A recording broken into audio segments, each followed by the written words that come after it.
अस्सलाम वालेकुम। हमारे पास नेक्स्ट टॉपिक हमारे पास टेस्टिंग ऑफ हाइपोथेसिस में है chapter number 2 FA part 2 statistics chapter number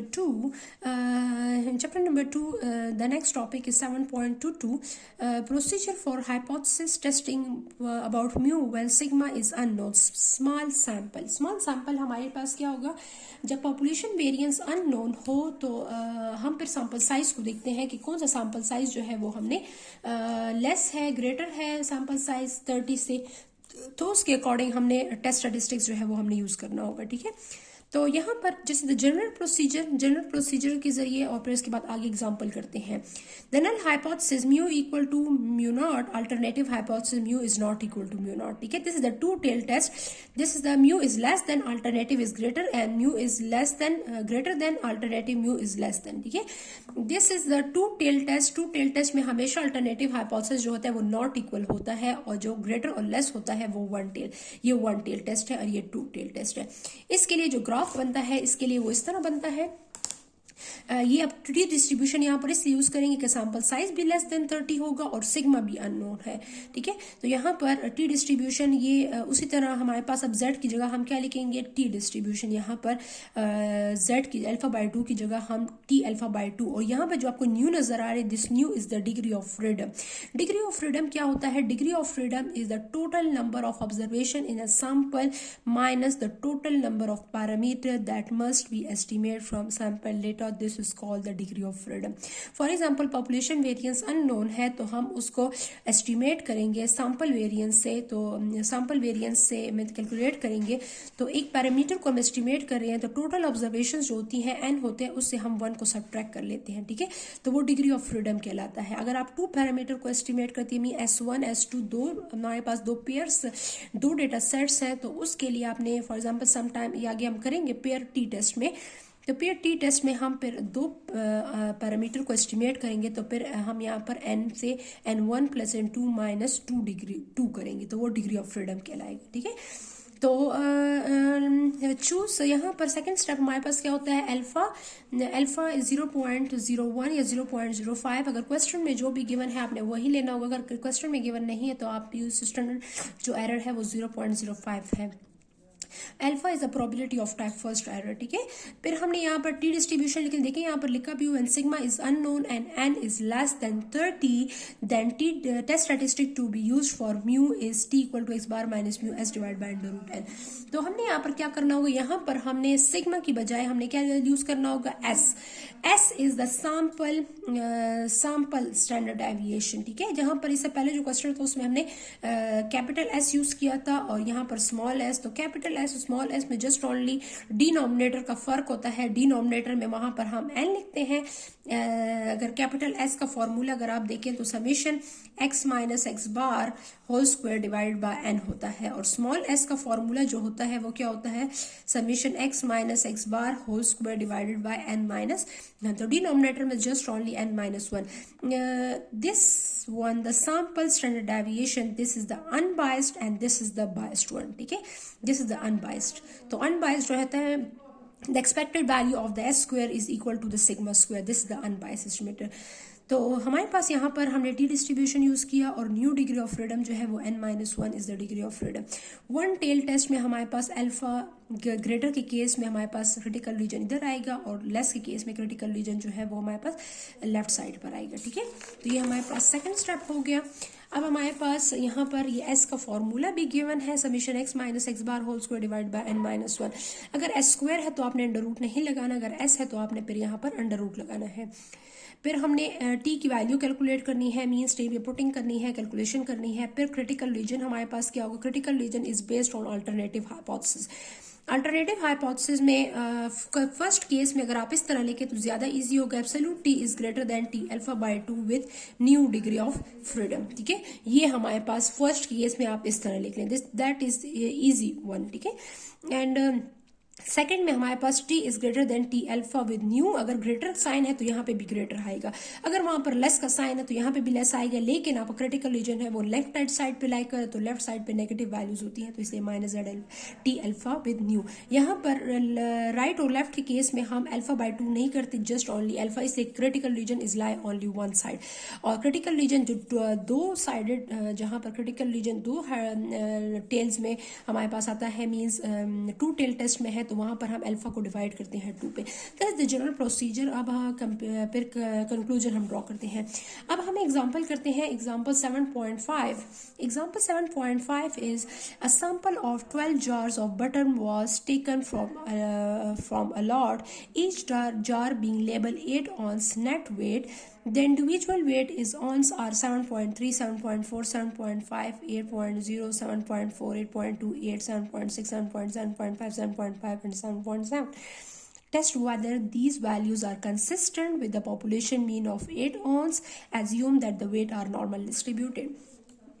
हमारे पास क्या है, हमारे पास बटर के हमारे पास कितने जार्स हमने यहाँ पर लिए हैं, 12 jars ऑफ बटन जो है वो हमने लिया है, each jar being label 8 ounce net weight. हमारे पास ये हमने क्लेम है कि हर जार का जो वेट होगा वो क्या होगा, वो हमारे पास 8 ounce जो है वो नेट वेट उसका जो रिकॉर्ड किया जाएगा वो हमारे पास 8 ounce होगा। अब हमने क्या करना है, अब हमने 12 जार, ये पॉपुलेशन की स्टेटमेंट है, मीन्स कि हर जार का वेट जो होगा वो 8 ounce होगा, लेकिन हमने क्या किया, हमने सैंपल में से 12 जॉर्स लिए और हर एक का वेट जो है हमने रिकॉर्ड किया। फर्स्ट का वेट है 7.3, हर एक का वेट आपको इंडिविजुअली 12 जॉर्स का गिवन है। अब हमारे पास test whether these value are consistent with the population mean of 8 ounce। अब हमें टेस्ट करना है इस डेटा सेट को कि पॉपुलेशन मीन जो हमारे पास है वो कंसिस्टेंट है और नो, ठीक है, assume weights are normal distributed. इस 6 स्टेप से हमने इस क्वेश्चन को सॉल्व करना है। The null and alternative hypothesis mu is equal to 8 and the alternative hypothesis mu is not equal to 8, mean this is the two tail test.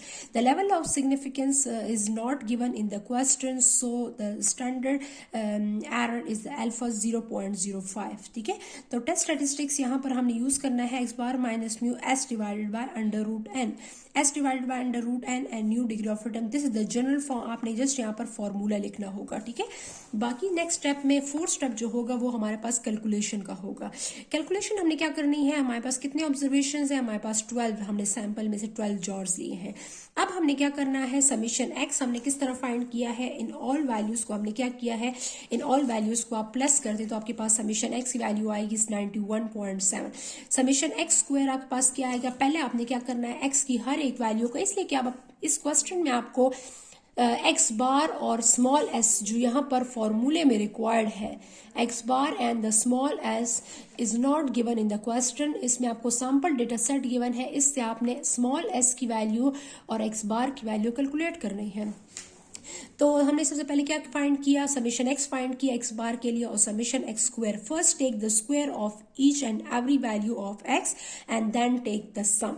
आपने क्या करना है, 7.3 का स्क्वायर लेना है, 7.4 का स्क्वायर लेना है, 7.5 का स्क्वायर लेना है, 8.0 का, 7.4, हर एक वैल्यू का आपने स्क्वायर लेना है, ठीक है। और उसके बाद आपने इसका सम लेना है, तो स्क्वायर लेने के बाद जो सम आएगा वो हमारे पास 701.61 आएगा। इसके बाद आपने क्या करना है, एक्स बार, इसलिए कि हमें एक्स बार और एस की वैल्यू चाहिए, तो ये दोनों वैल्यूज जो हमने कैलकुलेट किए हैं ये एक्स बार के लिए और एस के लिए। एक्स बार क्या है, summation x divided by n 91.7 divided by 12, the answer is 7.64। What is s, s is summation x square minus summation x whole square divided by n and the whole divide n minus 1। What is n, 12 minus 1? What is summation x square, 701.61? What is summation x? Summation x is 91.7, then take the square and then divide it by 12. पहले आप इसको square ले पे divide by 12 करें, फिर इसको subtract करें, बस ये आंसर आएगा। और 12 minus 1 11 पे इसको डिवाइड कर लें और इसका अंडर रूट ले लें 0.28। तो हमारे पास एक्स बार की वैल्यू जो है वो 7.64 minus 8 divided by 0.28 divide by under root n and n is 12। अब हमने क्या करना है, इसको सब्ट्रैक्ट कर दें, 0.28 डिवाइड बाय √12 को डिवाइड कर लें तो आंसर इज 4.45, ठीक है। अब हमारे पास इस क्वेश्चन में हमने क्रिटिकल रीजन हमने किस तरह चेक करना होगा, इसका टेबल जो है वो डिफरेंट है, सेपरेट टेबल है इसका, ठीक है। इसका टेबल वो जेड वाला आपने यूज नहीं करना है, इसका टेबल आपके पास इस चैप्टर में शायद गिवन हो, ठीक है। I will check it. इसमें आपके पास किसी न किसी जगह पर इसका टेबल जो है वो आपके पास मस्ट गिवन होगा।